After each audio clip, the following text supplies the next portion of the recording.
Hey everyone, it's Marvin. Thanks so much for listening to Books and Boba. I just wanted to take a quick second to remind you that Books and Boba just launched our Patreon to help support our future endeavors. Rira and I have been running Books and Boba for the last 6.5 years, and we've always talked about wanting to do more, including expanding our content offerings, being able to go to book events and do more coverage. And so to help us get closer to those ambitions, we started a Patreon to help us grow and to better support books by Asian and Asian American authors. We are offering 2 tiers for our Patreon. The first is our regular Boba member coming in at $3 a month, which will give you access to our brand new Books and Boba Discord server so you can engage with your fellow Books and Boba Club members and also Rira and myself in real time. This is where we'll be aiming to move the bulk of our book club discussions, but rest assured we'll still have a presence on Goodreads as well. And our premium tier is our Honey Boba member tier coming in at $5 a month, where in addition to access to our Discord server, you'll also get access to our monthly Boba Chats, a bonus podcast where Rira and I and some guests will get together each month and have a more casual discussion on stuff that may or may not be book related, as well as answer some listener Q&A. Honey Boba members will also have access to a poll to help decide an official Books and Boba book pick once per quarter. So if any of that sounds interesting to you, support Books and Boba on Patreon by going to patreon.com/booksandboba. As always, Rira and I really appreciate your support. All right, thanks for listening, and I'm on with the show.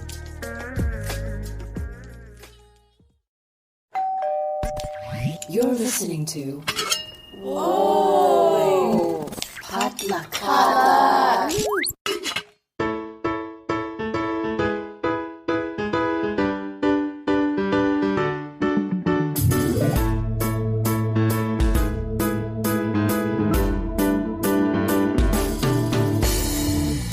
Hey everyone, welcome to Books and Boba, a book club and podcast featuring books by Asian and Asian American authors. My name is Marvin Yue, and I'm coming at you in this intro solo since my co-host Rira Yu is currently feeling a little under the weather, though you'll hear her later on in our author chat with Melissa de la Cruz. We're so excited to have Melissa with us for the first time on Books and Boba, especially after covering her books in our book news and book club discussions since pretty much the inception of this podcast. We're talking to Melissa about her novel, The Headmaster's List, a YA thriller that came out a few months ago about a group of high school students who get involved in a fatal car crash after a party and how that accident unravels their high school society, so to say. As you may expect, we had a great conversation with Melissa where we talk about the book as well as her long storied career as an author. So yeah, please enjoy this author chat with Melissa de la Cruz.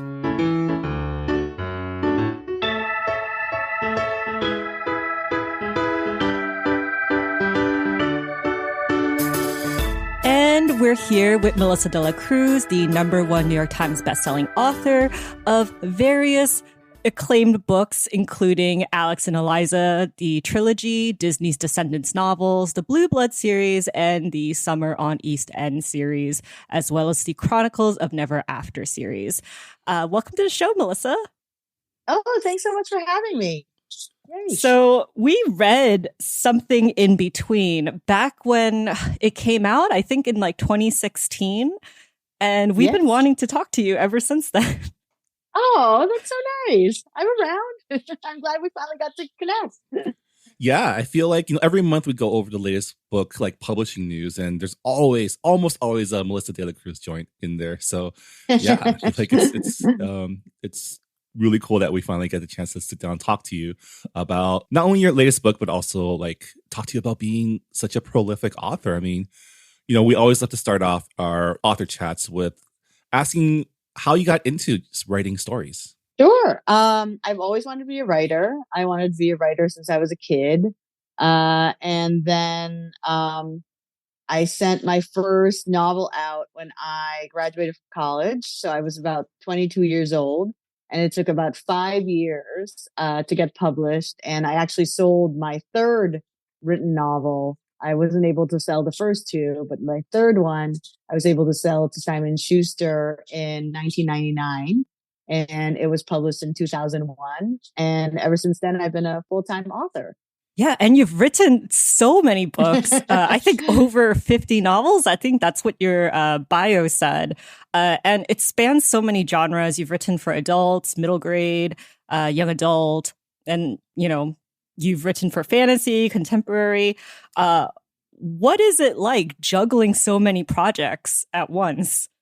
Yeah, I think I got lucky because while my first novel was an adult book, right after it was published, Simon Schuster asked me if I wanted to try my hand at young adult. They thought that my voice would lend itself well to kind of this new kind of burgeoning genre. And I said, okay, they asked me, they said, have you read Gossip Girl or Sisterhood of Traveling Pants? And I said, yes, I had, and I loved them. And I was writing my first YA book called The Au Pairs. And while I was writing it, I thought, oh my God, this is what I'm supposed to do. I am actually, the perfect writer for YA. And I wrote about 16 YA books before going back to writing a grown up book. And I think in YA, because it's children's, you are allowed to explore different genres. So I wrote a contemporary, I wrote urban fantasy, I wrote second world fantasy, I wrote middle grade mysteries and, fun books like The Click. I had a book series called The Ashleys. And some of these books come out, every 3 months. So that's why there are so many books that I published so many books. I've actually published, I just counted 67. Oh, So wow. yeah. And I do have several series going on at once. So that's, that's kind of why it adds to the book count. How do you keep track of all of your projects? Like, do you have everything on like Scrivener, like with different folders, or are you like a bullet journaler? Do you have like a binder full of like different stories so that you can keep track of everything? No, I actually my biggest nightmare is that I've forgotten a book. Like I literally have nightmares where, a book is due and I had completely forgotten I'd sold it, completely forgotten it was due. So that's like, how you have nightmares about like showing up for the final and didn't study. So my nightmare is I've forgotten a project that I've sold and it's due now. So I'm like the most disorganized person. So it's always kind of shocking to me that I can keep this going. So I have like, little notes on my computer and, but nothing at all organized. Like if I ever, if I ever lose the note, in my notes app that has all the books and when they're due, I think that would be really terrible. I do have an Excel sheet.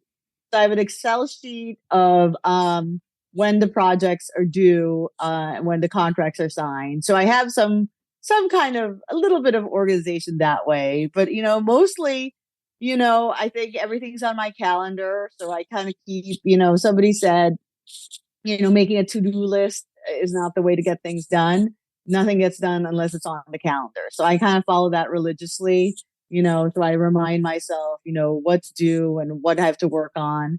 Like today I have a bunch of outlines that I'm working on that I also have a final draft that I have to work on. So that's on my calendar. And then I can look ahead and see what else is due, in the coming weeks or months. Yeah, I don't know. I mostly work on things by procrastinating on something else.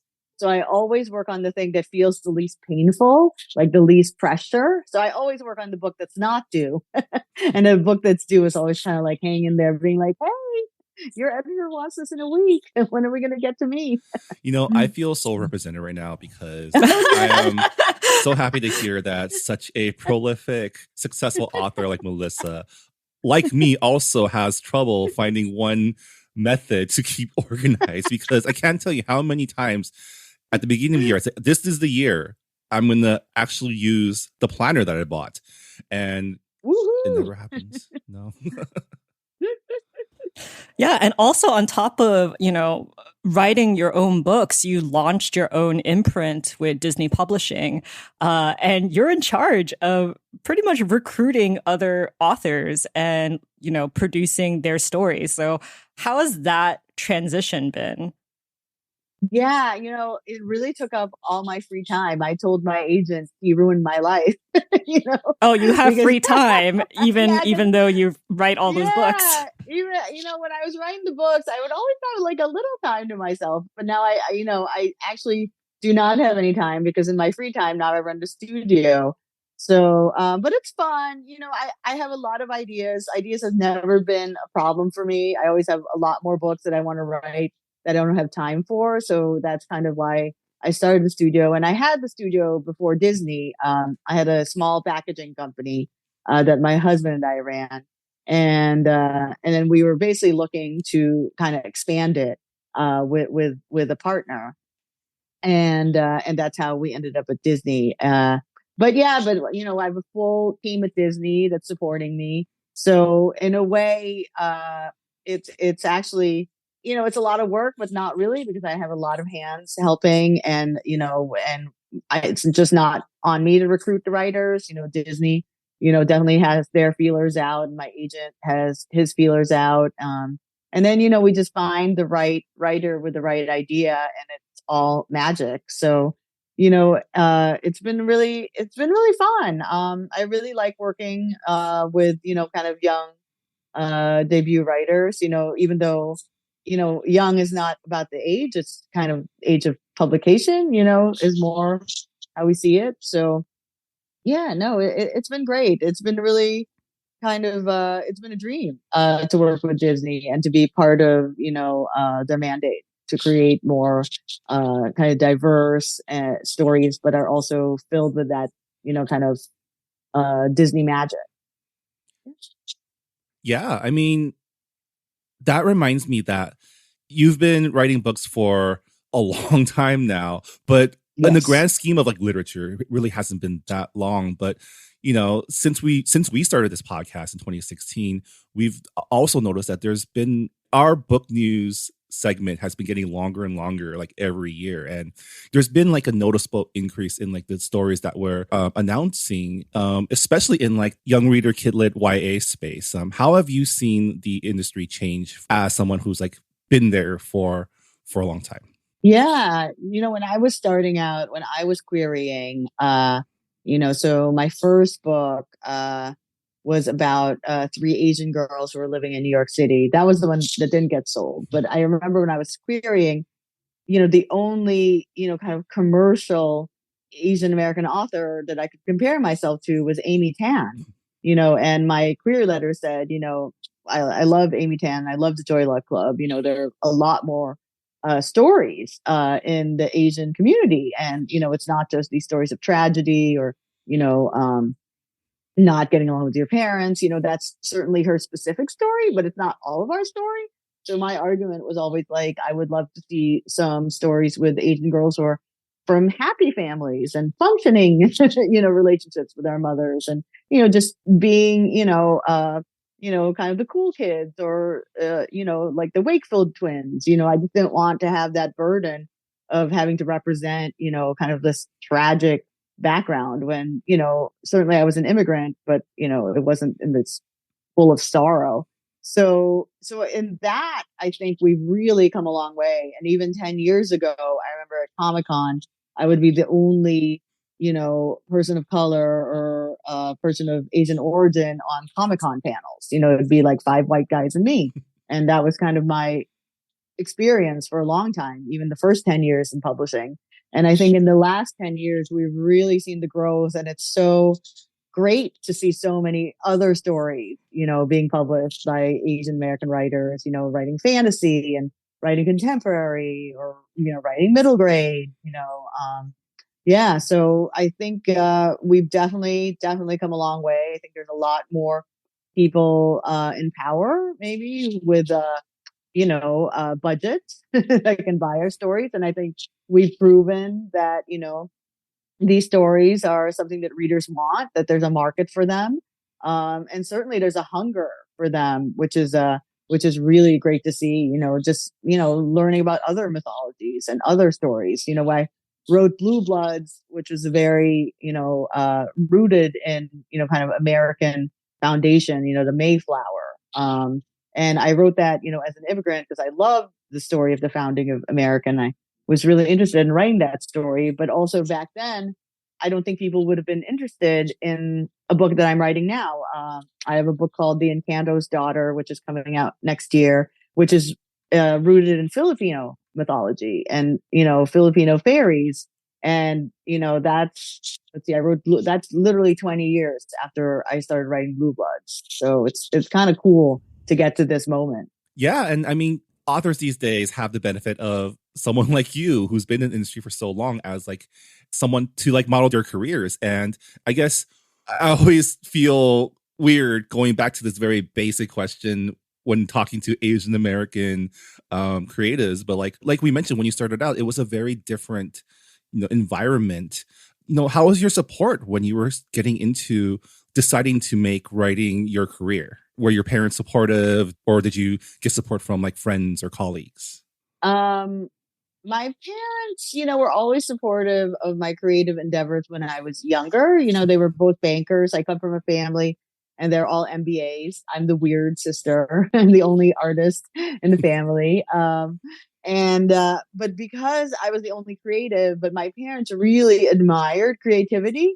And in a way that was like such a great, boost to my confidence, because they thought like people who were creative were amazing and like magical. I mean, they loved plays. We went to the theater all the time. They loved art. They loved music, but they couldn't make it themselves. So anybody who could make that stuff, like it really held in high esteem, which I guess maybe for Asians is not, like, why didn't they want me to be a lawyer? And, they did actually sort of want me to be a lawyer when I was in college. They said, okay, well, what are you going to do now? And I said, well, my friends are going to law school, so maybe I'll go to law school. And they were like, great, she can support herself. But what ended up happening was I actually had a day job. I didn't go to law school because I thought, if I went to law school, then I would be a lawyer and I would never have time to be a writer. And I really didn't want to get down this path that was so all consuming and then, not do what I really wanted to do. So I had a day job in New York for 10 years. So I supported myself and my artistic endeavors by having a day job, which was great. And, from that, I was able to write for small magazines, small newspapers, and like, meet people, definitely cold called people. I just found a book called The Writer's Market, and it had a list of, all the agencies, and what kind of writing they represented. And literally just sent my book out to 25 of the agents, and then 6 of them offered to represent me. And then of the 6, I picked, the most experienced.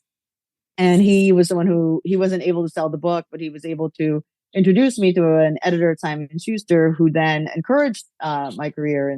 And Jeff Klosky, who's now the head of Riverhead, back then was a young editor, and he had discovered David Sedaris, Dave Eggers, and he was just really kind of instrumental in kind of guiding me. So he was like, you should write for magazines because nobody's going to buy a novel from somebody who has not even written professionally.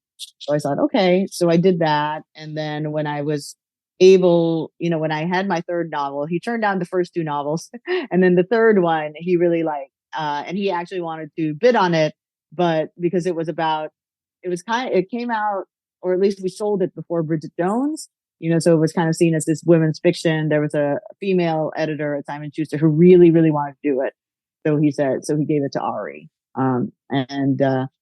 So I felt really supported. I felt, that very encouraged in my writing from my family and friends. And I think that kind of confidence level was, I was able to kind of, not get too discouraged by the rejections, after I wasn't able to sell my first or second novel. Or, I didn't even get into an MFA writing program. So, people are always saying, how did you get past that? How did you keep going? And I said, well, I just thought they were all wrong, and I would prove them. Yeah, spite is definitely a good fuel. Yeah. It's great. So like you've written so many books and a lot of them feature Filipino American protagonists. Is there a difference when it comes to writing a character that has the same background as you, as opposed to writing a white character or other ethnic protagonists? Because I know, like, for your other book, 29 Dates, it was a Korean American protagonist. Yeah, no, certainly, it's definitely easier when you write a character from your same background. Although, with something in between, I'd already written my family's immigration story. I wrote a YA novel called Fresh Off the Boat that came out in 2005. So it was almost 10 years later when they were asking me to write something in between. And, it was through a partnership with Harlequin and 17 magazine, and they wanted the novels to kind of reflect contemporary issues. So they wanted a story about an undocumented immigrant, and my family was not undocumented. But my dad got his green card late due to a lawyer who'd scammed him. So by the time he had gotten his green card, and we were here on a business visa, my sister and I were over the age of 21, so there was no rule. It was just a gray area of our legality. So I was not. They told me I was not illegal, but on the other hand, I wasn't fully legal. It was just very weird gray area, and I was allowed to work, but I couldn't leave the country. So it was just this feeling of like being in limbo, and I didn't really want to feel that feeling again. So at first, I didn't really want to write the book because I was like, oh, I don't want to write it, and bring up all these kind of sad and conflicted and weird feelings about whether I was American or not. But in the end, I decided to write it. And the protagonist is actually based on a friend of mine from high school who was a cheerleader and, wanted to be a doctor. And she was so much more organized than I was. And people always ask me if I'm Jasmine. I'm like, nope, there's no way I'm Jasmine. She's way more together than I am. And then with 29 Dates, it's actually based on or inspired by the story of my sister-in-law who immigrated to San Diego when she was a teenager alone.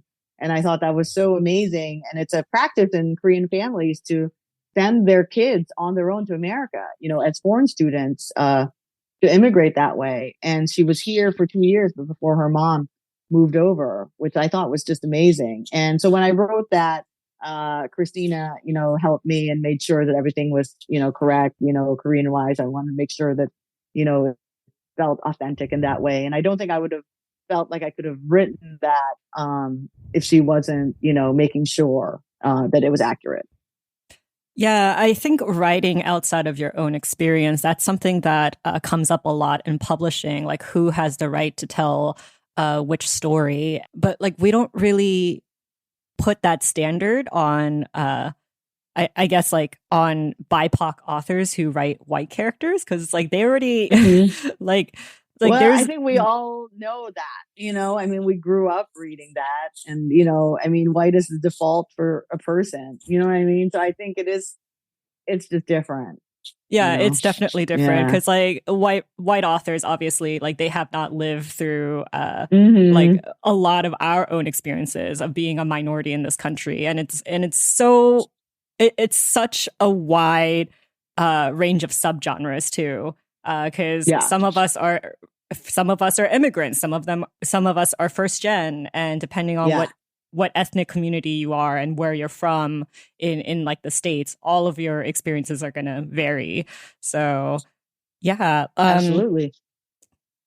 So I think we've gone on long enough without talking about your latest book. Can you give us a short elevator pitch on One of Us is Lying? Sorry, you mean Going Dark?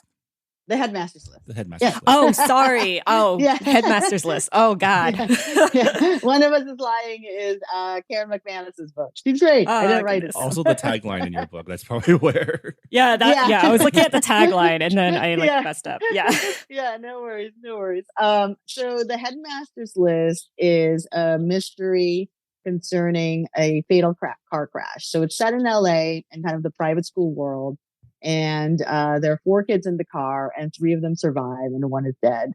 And Spencer, who is one of the girls in the car, who's the kind of the main survivor and the main protagonist, thinks that there's something that she doesn't quite remember, that there's more to the crash than she's being told. So she goes about to try to figure out what happened and, if Ethan was really driving, who was driving, and what happened with the car. Was it really an accident? And in telling the story, you find out about all the class and racial issues at their school. There's a group called the Headmasters List, which is kind of like an honor society of, kind of academic and success oriented students. But then there's also, the secret Headmasters List, which is about the donors of the school, the rich parents. So it's a book that was kind of inspired by, being a parent at an LA private school and kind of seeing, kind of the politics that go in it. And we had a couple of very sad fatal car crashes in our school that also so I wanted to talk about that and the grief and the mourning that comes from that, but I didn't want to write about specifically what happened to the school, but it kind of made me think about like, oh, what if I wrote about, something terrible that happened to these kids? Because, it felt like for a while we were just kind of, just reeling from a bunch of things. And one of our students was ran over on Melrose here in LA right after graduation. And then another really sad fatal car crash. So it was just kind of in my mind. One of the things that happened, and then another thing that happened too, was one of my nephews, one of the kids on his basketball team, that we had grown up with, and kind of knew, not well, but he was in the community. He was driving his dad's Mercedes down Ventura at 120 miles an hour and hit, two cars and killed two people. And he was a 17-year-old kid, and he wasn't on drugs. He wasn't, drunk, it was just, utter recklessness. And part of the things that we went through as a community was like, oh my God, how could we have raised a kid like this? Somebody, who took people's lives, killed the father, killed somebody's mom.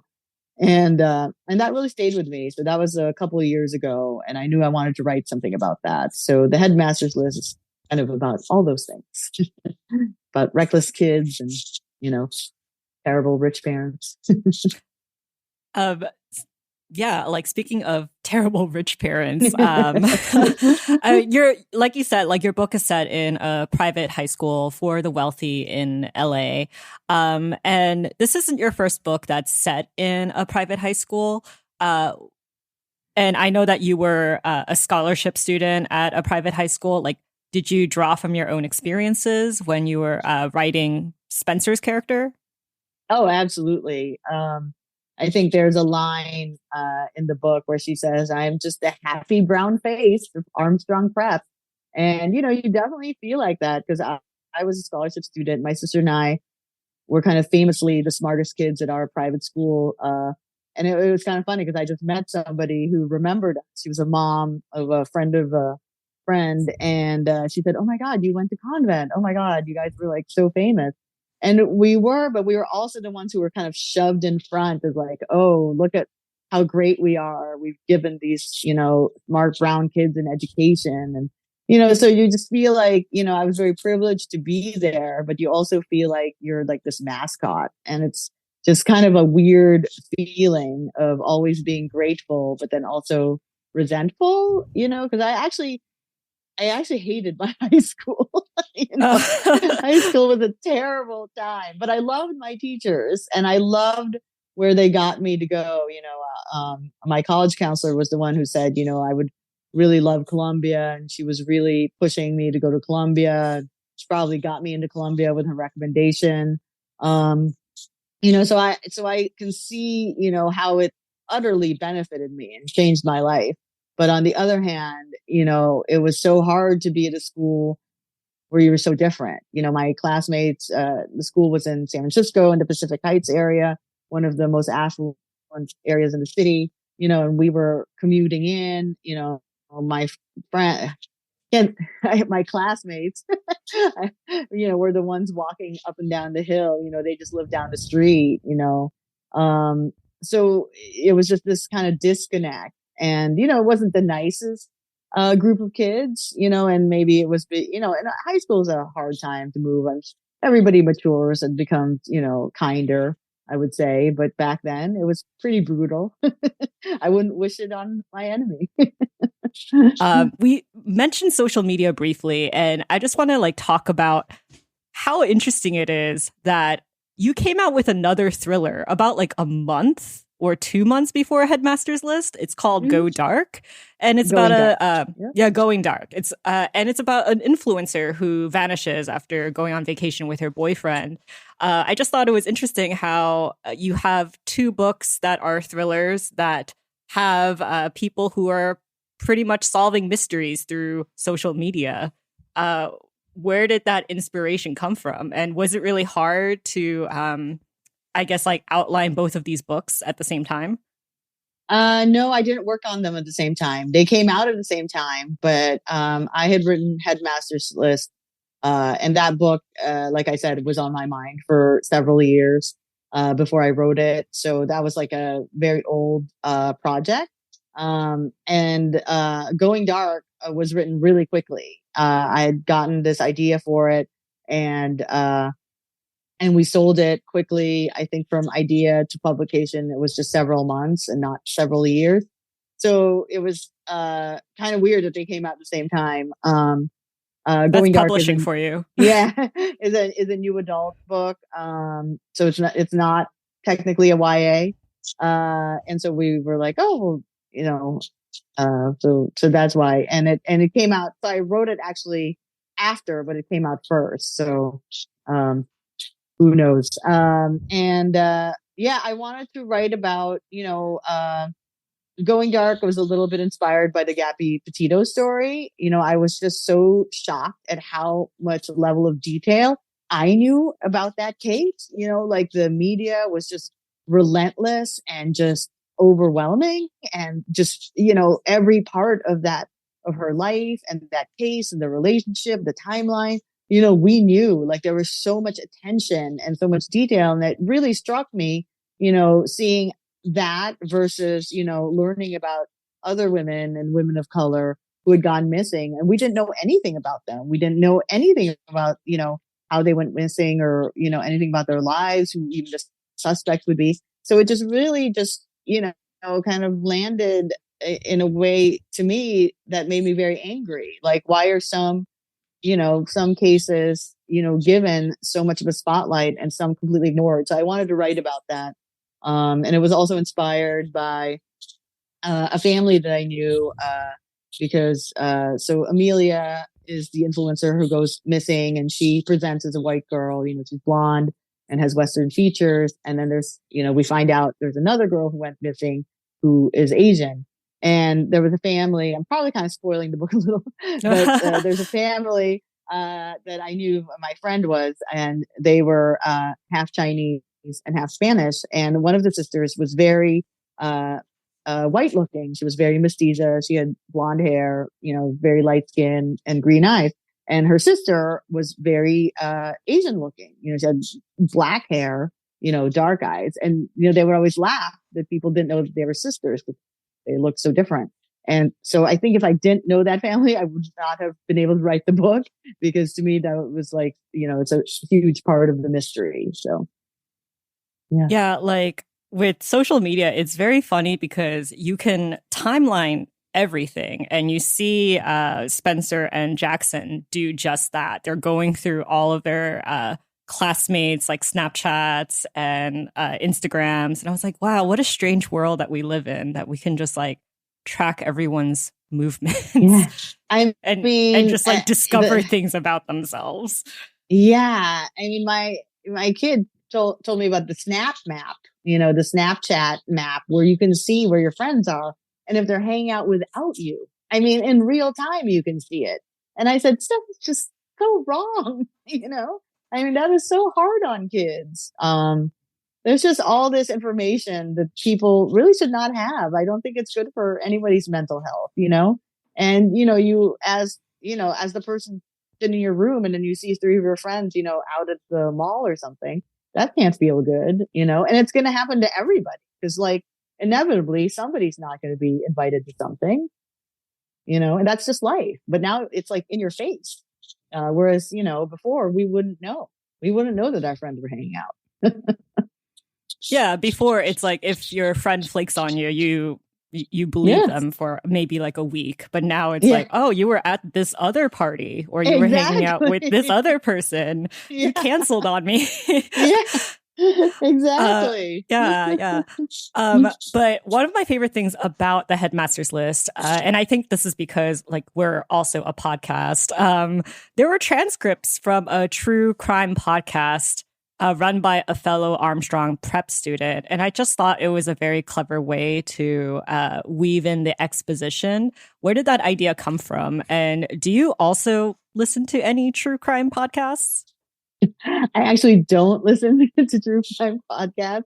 But I did, but I knew about them and my friends tell me about them. So I feel like I've known enough about it. And I wanted to have the podcast because so much of life now is like living the life and then seeing the comments about what's happening. Like I'll watch a show, then I want to see the recaps and I will see the comments. So it was a way to comment on the story while being in the story. So I wanted that element of the storytelling to kind of aid, our life now.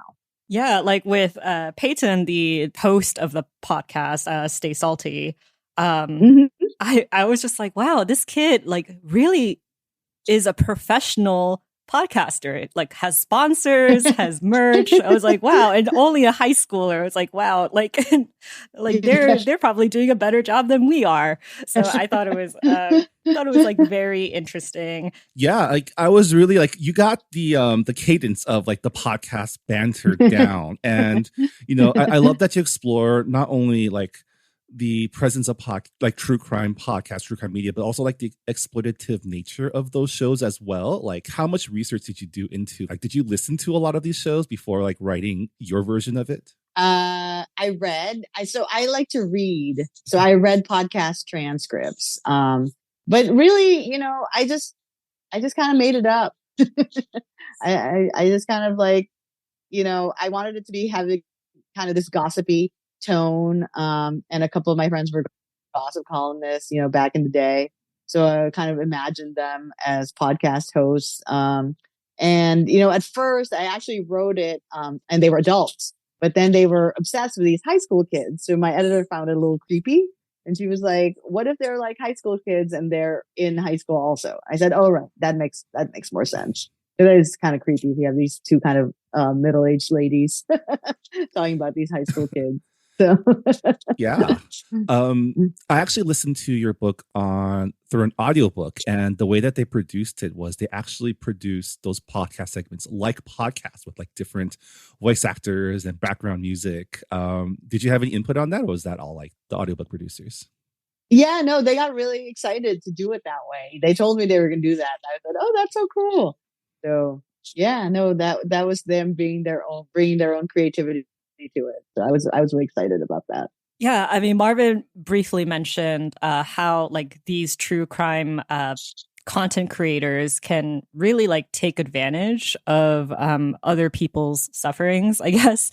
And you're a former journalist, so my question is like, how do you think it's best to balance that line between like journalism and exploitation, like when investigation bleeds into invasion of privacy? Yeah, I think it's a hard line to cross, and I don't think I would be able to do it. I was more of a style journalist. I did a lot of soft, very soft features, yeah, I definitely, there's definitely a line where you want to get the news and you want to get the truth, but you are kind of being nosy in somebody's life and trying to get them to spill. But even with the soft news that I did, I remember, and there's always an agenda. I mean, it's funny because my husband was like, you work for magazines, it's so much of it is fake, and yet you believe all the other stories in magazines. And I said, well, yeah, I mean, I know how the sausage is made, but I still like to, eat the sausage. So, like at Marie Claire, I had a gig, and we would we would try to do these kind of funny stories, and one of them was, they wanted to profile women who wanted to marry ambitious men, and it was literally, a gold digger story. And it was like, how do you find women to say that they want to do that, and that was the one story where I did feel a little bit like, oh my goodness, we are trying to get these women to say something, or to admit something they probably wouldn't admit, so I did feel kind of uncomfortable about it, but on the other hand, it was like a photo shoot, they looked great, but one of the women, did say, she was like, this wasn't quite what I signed up for. And I was like, I'm sorry. I was very young then. I was in my 20s and one of my first articles. So, I think I would say I do kind of regret it. I don't think I would have done it. I don't think it's something I would do now.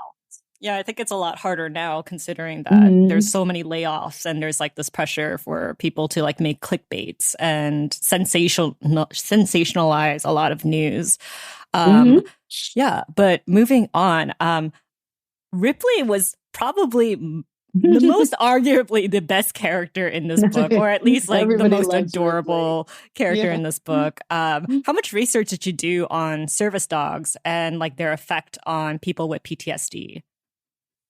Yeah, I did a lot of research on it, and I researched PTSD. I, have a little bit of we didn't have a service dog, but we went through some therapy for a traumatic event.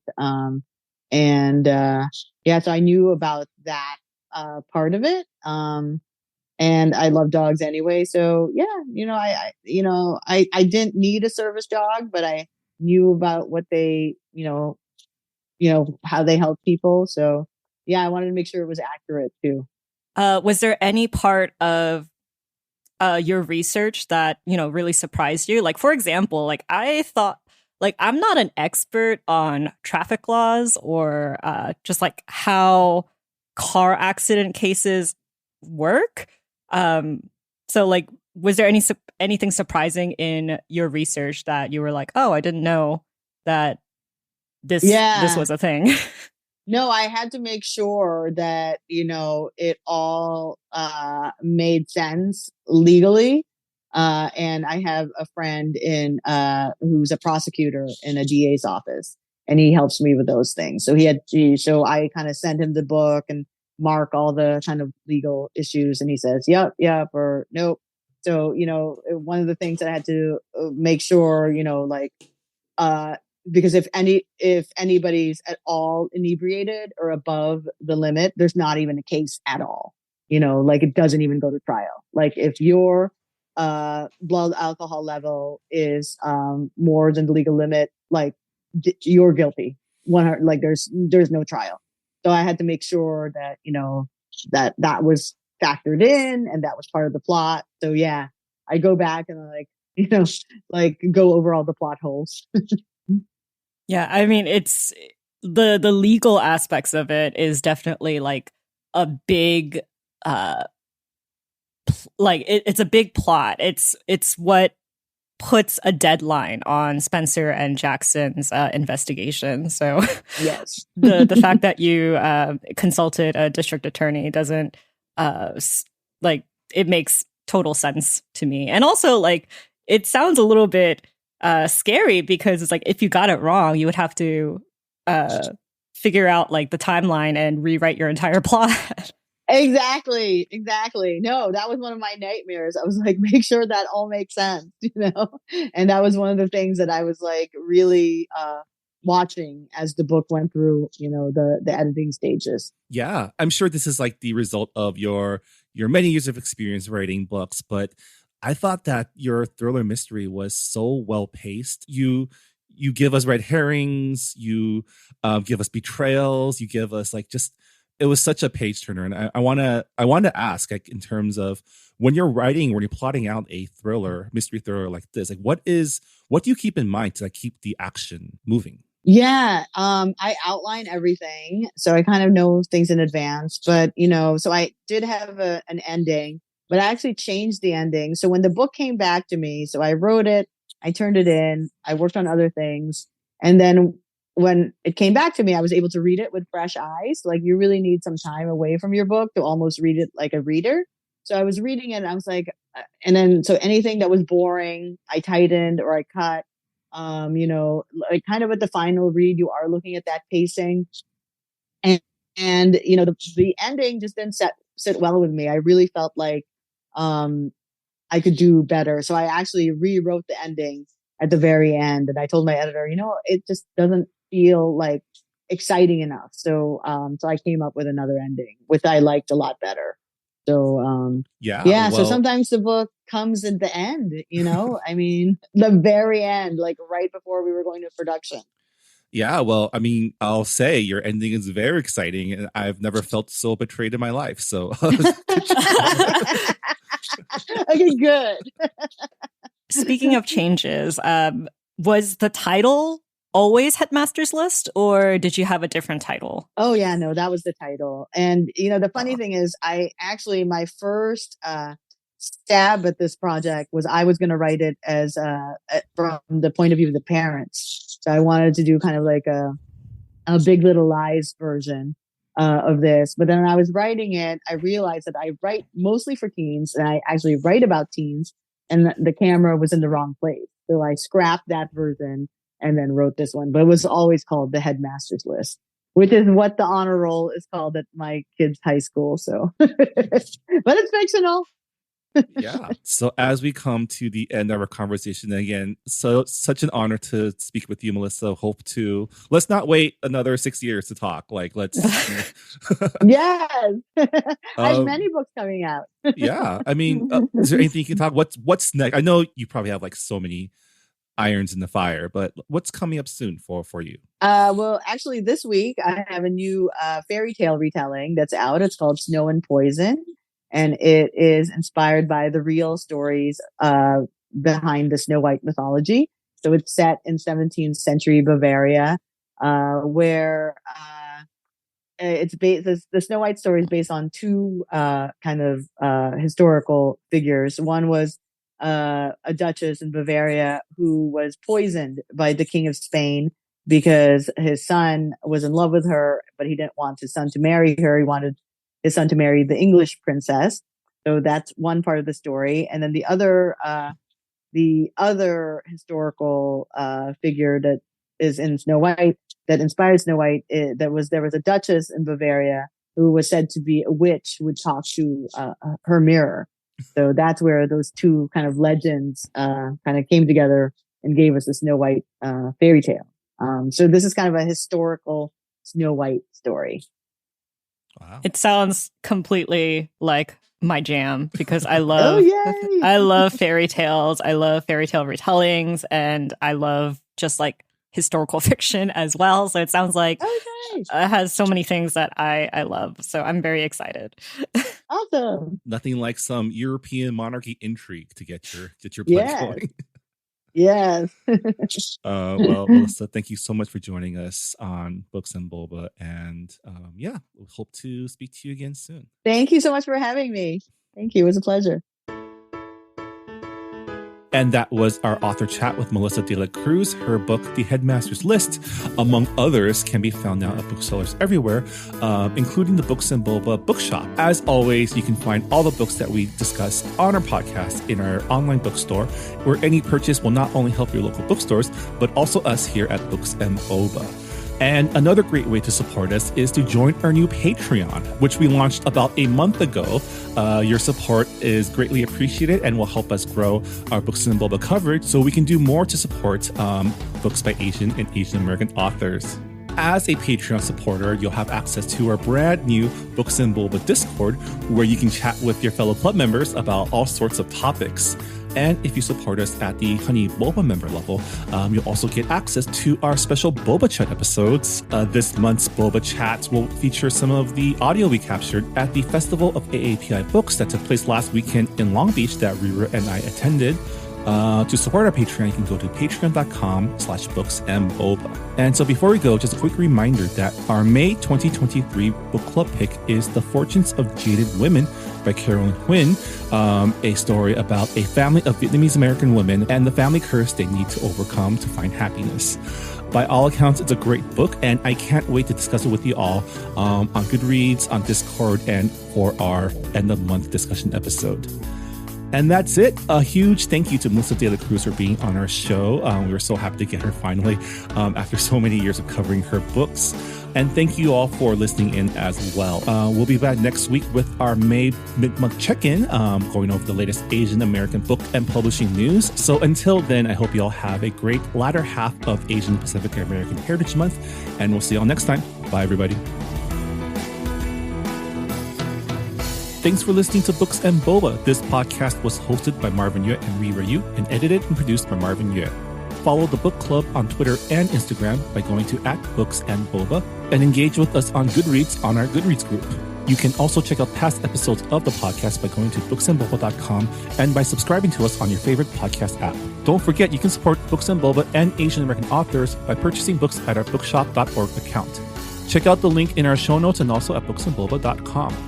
Books and Boba is a proud member of the Potluck Podcast Collective, a collective of Asian American hosted podcasts featuring unique voices and stories from the Asian diaspora. Learn more about the collective and check out our fellow Potluck shows by visiting the website podcastpotluck.com. Thanks for listening.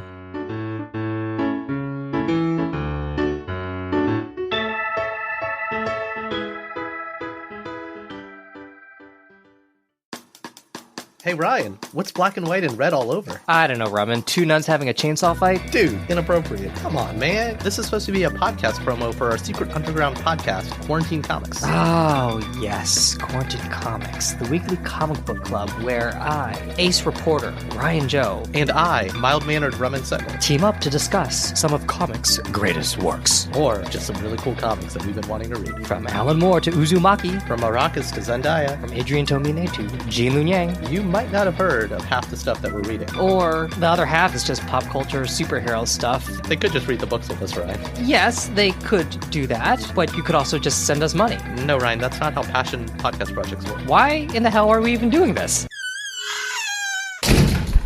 I'm sure we'll be back by next week's episode.